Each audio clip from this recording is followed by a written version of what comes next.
Hello guys, मेरा नाम अभिजीत है और आज के वेबिनार का टॉपिक है how to do a keyword research for your blog. So basically हमारी एक वेबसाइट है जिस पे हम ब्लॉग पब्लिश, अगर कोई भी आर्टिकल या ब्लॉग पब्लिश करते हैं तो हम सीधा ही ब्लॉग पब्लिश नहीं कर देते, उससे पहले हमें ना कीवर्ड रिसर्च करनी पड़ती है। तो कीवर्ड रिसर्च क्या क्या है? कीवर्ड रिसर्च से पहले हम ये जान लेते हैं कि कीवर्ड होता क्या है। Am I audible? Just right clear in the chat box if my audio is clear.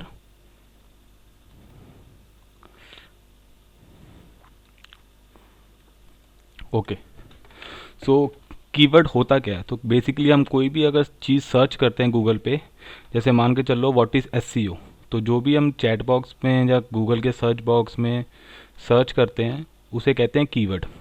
ठीक है, अब आते हैं कीवर्ड रिसर्च पे। तो कीवर्ड रिसर्च एक प्रोसेस है जिससे हम ये पता लगाते हैं कि हम जो भी आर्टिकल लिख रहे हैं वो किस कीवर्ड को टारगेट करने के लिए है। तो मान लीजिए किसी ने लिखा व्हाट इज़ एसईओ, तो हम अगर एसईओ पे लिख रहे, अगर हम चाहते हैं कि व्हाट इज़ एसईओ हमारा फोकस कीवर्ड है और वही कोई चीज़ बंदा अगर गूगल पे सर्च करता है तो हमारा जो ब्लॉग है वो सबसे ऊपर आए वो पर्टिकुलर कीवर्ड पे। ठीक है, तो हमें ये रिसर्च करना पड़ेगा कि कौन सा टॉपिक सबसे सही रहेगा जिसका कंपटीशन भी कम से कम हो और जिसका सर्च वॉल्यूम भी ज़्यादा से ज़्यादा हो। ठीक है, अब आता है कीवर्ड रिसर्च इम्पॉर्टेंट क्यों है।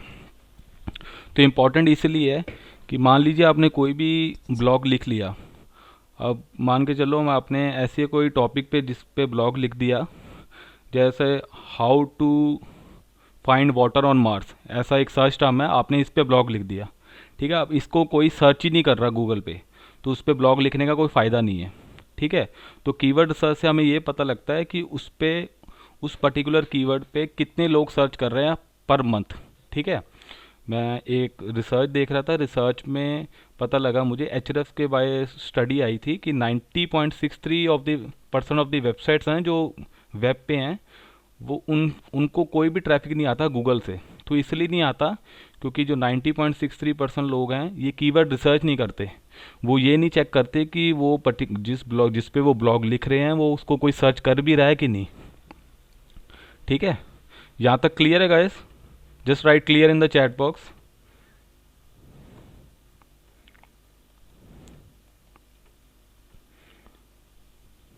ओके ओके,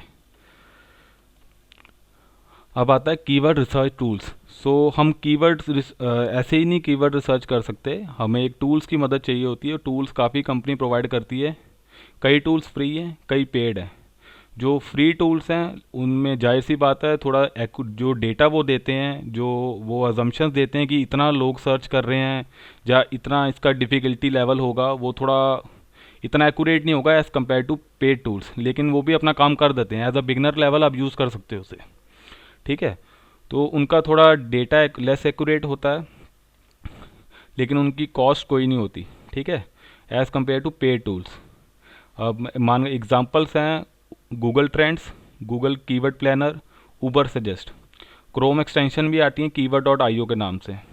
पेड टूल्स हैं एचरेफ, सेमरश और मॉस। ठीक है, तो अब मैं आपको बताऊंगा कि आप सबसे पहले फ्री टूल्स कैसे यूज़ कर सकते हो कीवर्ड रिसर्च के लिए अगर आप कोई भी ब्लॉग पब्लिश कर रहे हो अपनी वेबसाइट पे। ठीक है, तो सबसे पहले आता है कीवर्ड डॉट आई ओ, तो इस पर मैंने अकाउंट बनाया हुआ है। तो अब मान के चलो आपने कोई भी कीवर्ड सर्च करा,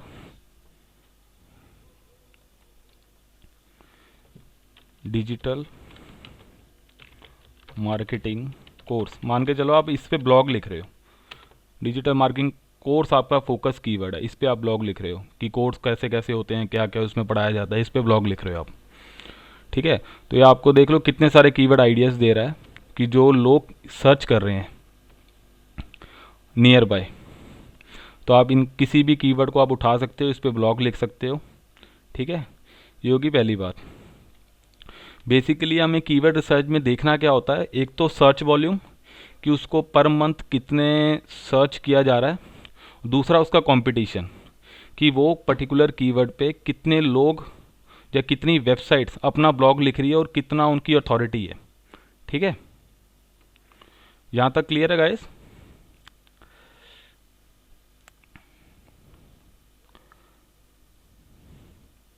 ओके, ठीक है। ये कीवर्ड.io है, क्रोम एक्सटेंशन, आप यहाँ पर साइन अप कर सकते हो, फ्री टूल है। ये आपको देखो कितने सारे कीवर्ड ट्रेंड्स दिखा रहा है। अब दूसरा टूल है जो वो है गूगल कीवर्ड प्लानर। तो ये भी बिल्कुल फ्री है। तो आपको क्या करना होगा, गूगल कीवर्ड प्लानर पे एक अकाउंट बनाना होगा। एक मिनट रुक जाओ, मैं चेक। तो यहाँ पर जाना होगा डिस्कवर न्यू कीवर्ड। सबसे पहले टूल्स एंड सेटिंग्स में जाओगे तो यहीं आ जाएगा कीवर्ड प्लानर, फिर ये ऑप्शन, ये स्क्रीन आ जाएगी। तो ये स्क्रीन पे आपको डिस्कवर न्यू कीवर्ड्स, तो मैं यहाँ पर लिखता हूँ SEO टूल्स। मान के चलो कोई भी है, आपका जो कीवर्ड है वो सर्च करोगे आप, ठीक है, जो आप जिस टॉपिक पे आप ब्लॉग लिखना चाहते हो। तो एज अ रैंडम मैंने SEO टूल लिख लिया, गेट रिजल्ट्स। देखो आपको ये डिटेल में दिखाएगा कि SEO टूल पर मंथ कितना विजिट आ रहा है उसे, 10K to 100K उसको सर्चेज आ रहे हैं पर मंथ, ठीक है, आपकी पर्टिकुलर एक कंट्री में, ठीक है। इंडिया लोकेशन सेट के लिए इंग्लिश, ठीक है। तो इंडिया में 10K से 100K लोग सर्च करते हैं पर मंथ, इतनी सर्च आती है, ठीक है, SEO टूल्स ये पर्टिकुलर कीवर्ड पे, ठीक है। और ये जो टॉप ऑफ पेज बिट्स आ रहा है, तो इसका मतलब ये है कि अगर कोई आपका बिजनेस है और SEO टूल आप प्रोवाइड कर रहे हो, तो आपको एक क्लिक लेने के लिए, और ऐड को सबसे ऊपर, अपनी ऐड के लिए एक क्लिक लेने के लिए 0.92 रुपीज़ खर्चने पड़ेंगे, ठीक है। और टॉप ऑफ द पेज आपको अगर ऐड पब्लिश करनी है तो आपको 58.44 रुपीज़ खर्चने पड़ेंगे, ठीक है। तो इसका मतलब ये है, देखिए इससे आपको सिर्फ सर्च वॉल्यूम पता लगेगी, कंपटीशन आपको थोड़ा सा एस्टिमेट बता देगा अपने हिसाब से कि लो है। लो का मतलब ये है कि कोई बहुत बड़ी वेबसाइट जैसे कि अमेज़ोन हो गया, फ्लिपकार्ट हो गया, या कोई भी बड़ी वेबसाइट हो, डोमेन अथॉरिटी इनकी ज़्यादा हो, वो इस पर ब्लॉग नहीं लिख रही तो ये लो दिखा रहा है, ठीक है। ये हो गया आपका गूगल कीवर्ड प्लानर। अब इसके बाद एक और फ्री टूल आता है जो कि मेरे को लग रहा है सबसे बढ़िया रहेगा इस केस में, एज अ बिगनर आपको यही यूज़ करना चाहिए।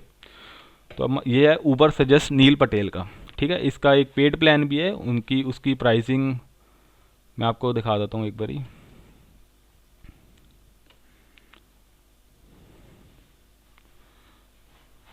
पर मंथ 12 USD है, अगर आप इंडिविजुअल है, बिजनेस है 20 USD, एजेंसी के लिए 40 USD है। As comparison to other paid tools ये काफ़ी सस्ता है, ठीक है। पहले फ्री वर्जन देख लेते हैं। तो मान के चलो मार्केटिंग कोर्स, मैंने ये कीवर्ड सर्च करा, आप इस पे इसके बारे में डिटेल देखना चाहते हो तो डिजिटल मार्केटिंग कोर्स आपने यहाँ पर लिखना है।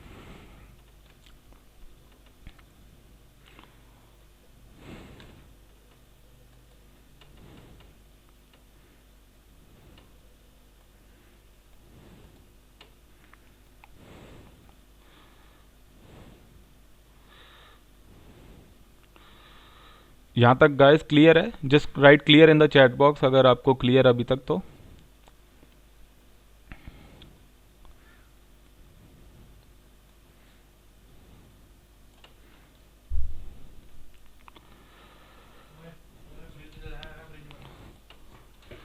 ठीक है, तो जैसे देखिए मैंने डिजिटल मार्केटिंग कोर्स सर्च किया है, तो इसमें जो सर्च वॉल्यूम दिखा रहा है ये यूनाइटेड स्टेट्स में, वो दिखा रहा है 4400 सर्च वॉल्यूम पर मंथ, ठीक है, जो कि काफ़ी सही है क्योंकि ये ग्रीन में दिखा रहा है।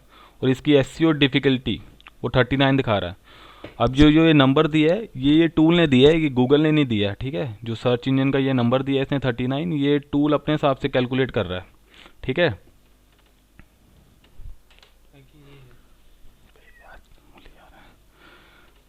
ठीक है, 39 का मतलब ये है कि ये 0 से 100 तक अपने हिसाब से ये रेटिंग दे रहा है कि आपका ये कितना डिफ़िकल्टी रहेगा, ठीक है। तो अब ये देखिए यहाँ पर लिखा है the average web page that ranks in the top 10 has 481 backlinks and domain score of 82, ठीक है।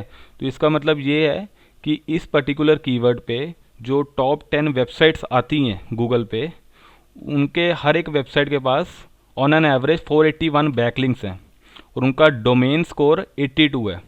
अब डोमेन स्कोर 82 कैसे होता है, कम या ज़्यादा कैसे होता है? जिनके पास बैकलिंक ज़्यादा होते हैं, बैकलिंक वो होते हैं कि कोई और वेबसाइट इस वेबसाइट को लिंक दे रही है, मतलब कि किसी और वेबसाइट पे, मान के चलो मेरी वेबसाइट है x.com, ठीक है, अब y.com ने अपनी एक वेब ब्लॉग लिखा, उसमें मेरी वेबसाइट का x.com का एक पेज का लिंक डाल दिया, तो वो एक मेरी वेबसाइट के लिए एक लिंक हो गया, बैक लिंक हो गया। तो ऐसे ही डिजिटल मार्केटिंग कोर्स है, तो 10 वेबसाइटें हैं, ऑन एन एवरेज सबके पास 481 बैक लिंक्स है, मतलब 481 जो वेबसाइट है या पेज है उनको लिंक दे रही हैं। डोमेन स्कोर 82 है। डोमेन स्कोर वो होता है, ये काफ़ी चीज़ों से मिलके बनता है। अब ये इस पर डोमेन एज भी देखी जाती है कि मान लो वेबसाइट कम से कम 5 से 10 साल पुरानी है, ऊपर से उनके बैकलिंक्स कितने हैं ये भी कैलकुलेट कर देखना पड़ता है, तब जाके वो ऑन एन एवरेज एक टूल बता रहा है कि 82 आता है डोमेन स्कोर। ठीक है, तो डोमेन्स इस हिसाब से अगर देखा जाए तो सर्च वॉल्यूम सही है, लेकिन जो एसईओ डिफ़िकल्टी है वो भी ज़्यादा है। ठीक है, मैं आपको एज अ बिगनर लेवल जो रिकमेंड करूँगा कि एज आप शॉर्ट टेल कीवर्ड ना यूज़ करें, जो भी आप जिसको भी आप टारगेट करना चाहते हो, लॉन्ग टेल कीवर्ड यूज़ करिए। जैसे बहुत जो जिसमें जो फ्रेजेस होते हैं वो 5 से 6 हों, ठीक है, उसको टारगेट करिए। जैसे how to make coffee in 30 minutes, तो ये लॉन्ग टेल कीवर्ड हो गया। ठीक है, हाउ टू मेक कॉफ़ी ये छोटा हो गया थोड़ा सा। ठीक है, तो अगर जितना लॉन्ग टेल कीवर्ड होगा उतना उसका सर्च वॉल्यूम तो कम होगा, लेकिन उसका कंपटीशन बहुत कम होगा। बहुत जो बड़ी बड़ी वेबसाइटें हैं उस पर रैंक नहीं कर रही होंगी। ठीक है, तो आपके चांसेस ज़्यादा हैं कि आप रैंक कर जाओगे उसमें। अगर बड़ी वेबसाइट है उस पर रैंक करेंगी तो आपके चांसेस कम हैं, क्योंकि गूगल देखता है कि किसकी डोमेन रेटिंग ज़्यादा है या डोमेन स्कोर ज़्यादा है। जिसका स्कोर ज़्यादा होगा वो उसको ऊपर दिखा देगा। ठीक है, कॉस्ट पर क्लिक का मतलब ये है कि अगर मान के चलो आपने एक कोर्स बेच रहे हो और डिजिटल मार्केटिंग को आप चाहते हो कि डिजिटल मार्केटिंग कोर्स कोई भी सर्च करे, ठीक है, और कोई भी बंदा सर्च करेगा और आपकी एक ऐड पे क्लिक करेगा, तो एक बंदा आपको लेके आने के लिए इतने पैसे खर्चने पड़ेंगे, $21.66। तो इसका सीधा सा मतलब कि 1600-1700 रुपये आपको एक क्लिक के एक बंदा अपनी वेबसाइट पे लेके आने के लिए खर्चना पड़ेगा। ठीक है, तो इसका मतलब ये है। तो इससे आप पता लगा लोगे कि आपका डिफ़िकल्टी क्या है, सर्च वॉल्यूम क्या है। उसके बाद आता है कीवर्ड आइडियाज़। तो आपको ये रैंडम कीवर्ड आइडियाज़ देगा इसी कीवर्ड को मद्देनज़र रखते हुए। ठीक है, डिजिटल मार्केटिंग कोर्स। ठीक है, तो जो भी गूगल सर्चेस हो रही हैं इसके रिलेटेड वो आपको दिखाएगा। जैसे डिजिटल मार्केटिंग कोर्स ऑनलाइन, ये भी लोग सर्च कर रहे हैं, 1900 इसका सर्च वॉल्यूम है पर मंथ। इसका जो डिफ़िकल्टी है इससे कम है, 39 है, 28 है। तो मतलब कि इस पर जो वेबसाइट्स रैंक कर रही हैं वो थोड़ी कम अथॉरिटी वाली है। देखो मैं इस पर क्लिक करता हूँ तो यहाँ पर देखना ये डेटा बदल जाएगा। इस पे जो वेबसाइट्स हैं वो थोड़ी कम अथॉरिटी वाली हैं, इसलिए वो थोड़ा आप स्टैंडर्ड डिफ़िकल्टी वो कम दिखा रहा है। ठीक है, ये हो गया कीवर्ड आइडियाज़। ये आपको सजेशन दिखा रहा है कि इस पर भी आप कर सकते हो। ये रिलेटेड कीवर्ड्स हो गए। अगर आप क्वेश्चंस देखने हैं इसके रिलेटेड तो ये भी बता देगा what is digital marketing course, ये भी लोग सर्च कर रहे हैं 20, लेकिन इसके सर्चेस देखो काफ़ी कम है, तो इस पर भी रैंक करने का कोई फ़ायदा नहीं। जिसको लोग सर्च ही नहीं कर रहे तो उस पर ब्लॉग लिखने का फ़ायदा नहीं बनता। ठीक है, इसके बाद आता है कंटेंट आइडियाज़। ये देखिए जैसे कि डिजिटल मार्केटिंग कोर्स मान लो आपका इस पे ही लिखना है, आपने सोच लिया है। ठीक है, कीवर्ड के रिलेटेड नहीं है ये, आपने इस पे ही लिखना है। तो देखिए इस पे ये पता लग जाएगा आपको कि कौन कौन से जो पेजेस हैं उन्होंने कैसे अपना टाइटल डिसाइड किया हुआ है और उनको कितने शेयर्स मिल रहे हैं सोशल मीडिया साइट्स पे। ठीक है, तो ये फेसबुक पे इतना है, पिंटरेस्ट में है।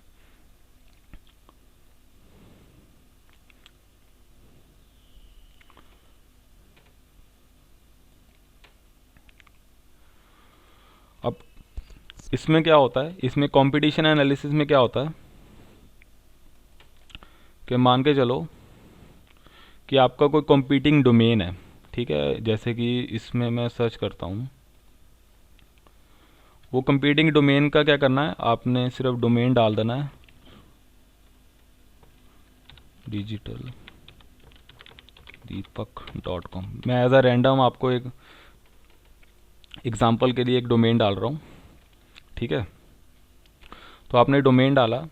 ठीक है, अब यहाँ पर ऑर्गेनिक कीवर्ड दिखा रहा है 10,425। तो इसका सीधा सा मतलब है कि ये जो डोमेन है इतने कीवर्ड पे रैंक कर रहा है। तो मतलब कम से कम 10,500 कीवर्ड्स हैं जो कि कोई सर्च करता हो तो ये वेबसाइट ऊपर आती है। मंथली ट्रैफिक, और ये एस्टिमेट दिखा रहा है, ये गूगल का डेटा नहीं है, ये टूल का डेटा है, वो अपने हिसाब से एस्टिमेट कर रहा है। ठीक है, 10,887। ये डिपेंड करता है टूल टू टूल, मतलब ऊपर सजेस्ट इतना दिखा रहा है तो अगर कोई दूसरा मान ले एचरेफ है या सेमरश है वो कुछ और दिखाएगा डेटा, वो अपने हिसाब से दिखाते हैं सब। डोमेन अथॉरिटी 42 है, देख लीजिए। वो मैंने आपको बताया था, वो नंबर ऑफ बैकलिंक के हिसाब से और डोमेन की एज वो सब कुछ कैलकुलेट करके वो अपने हिसाब से एक एस्टिमेट दिखा देता कि 42 है।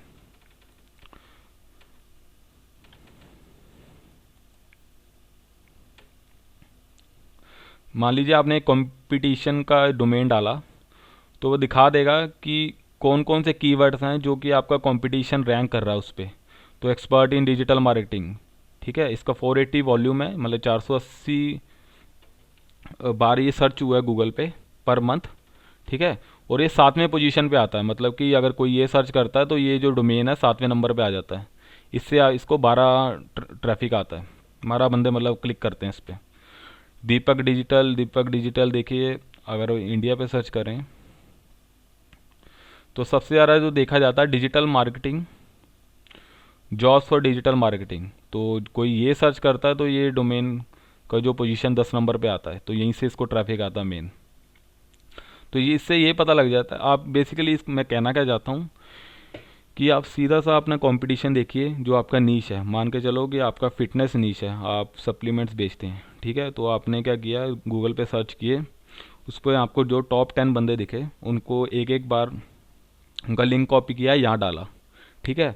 अब आपको इससे ये पता लग जाएगा कि आपका जो कंपटीशन है वो कौन कौन से कीवर्ड पे ब्लॉग्स लिख रहा है और किस किस से उसको मेन ट्रैफिक आ रहा है।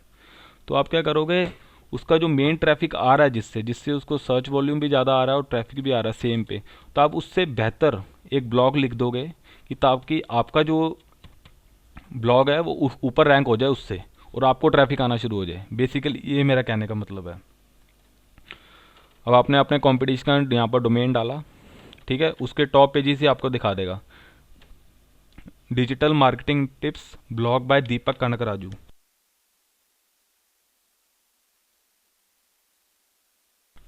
गाइस यहाँ तक क्लियर है आपको?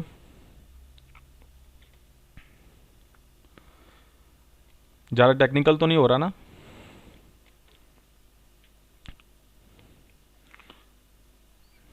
ओके, तो यहाँ पर देखिए मैंने अब कंपटीशन का मान को डोमेन डाल दिया, तो टॉप पेजेस दिखा देगा, जिससे टॉप पेजेस का मतलब है कि जोन से पेजेस पे सबसे ज़्यादा ट्रैफिक आ रहा है वो पर्टिकुलर वेबसाइट को। तो देखिए 9948 जो ट्रैफिक है वो इंडिया का है, वो यूएस का, ये कंट्री वाइज डिवाइड कर रखा हुआ है, ठीक है। सबसे ज़्यादा आता है digital marketing tips blog by Deepak Kanakaraju. तो आपने ये देखो सर्च करा तो ये जो पेज है इससे हमें ये पता लगता है सबसे ज़्यादा ट्रैफिक इस पेज पे आ रहा है, ठीक है। तो आप क्या करोगे, देखिए ये तो इनका मेन पेज हो गया, होम पेज हो गया, ये अबाउट पेज हो गया। हम देखो इन्होंने लिखा हुआ top 5 bulk SMS service providers in India. देखो इनको ये टॉप पेजेस में आता है।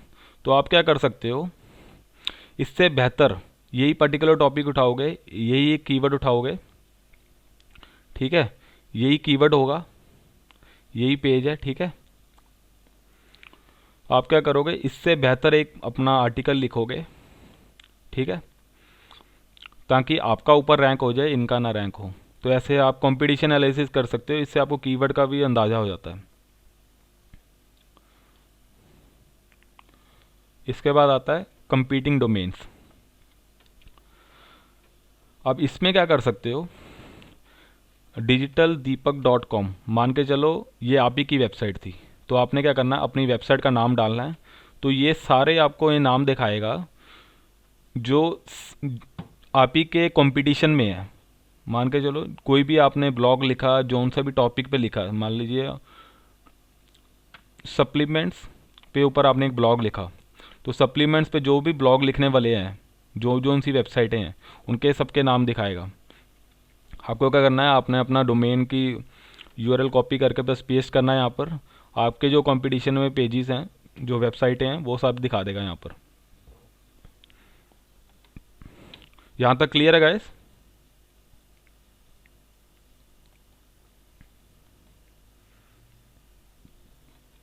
Okay,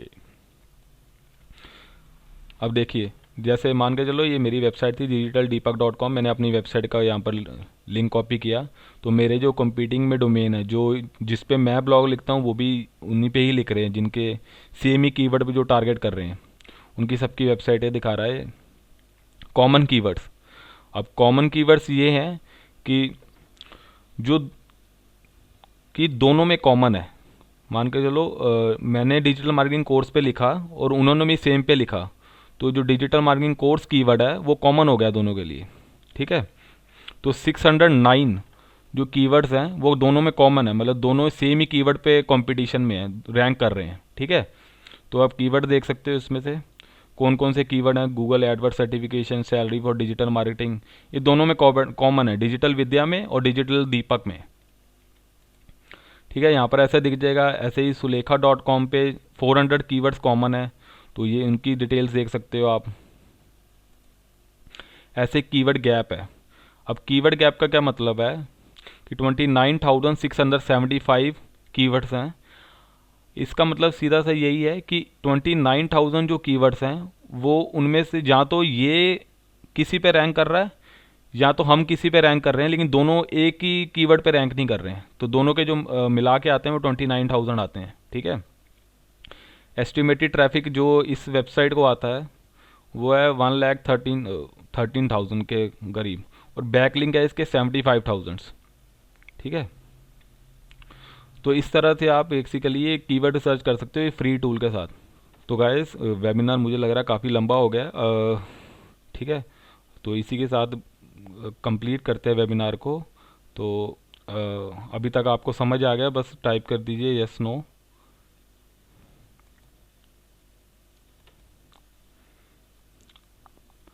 okay, thank you so much guys, thanks for joining the webinar. Have a nice day, bye, good night.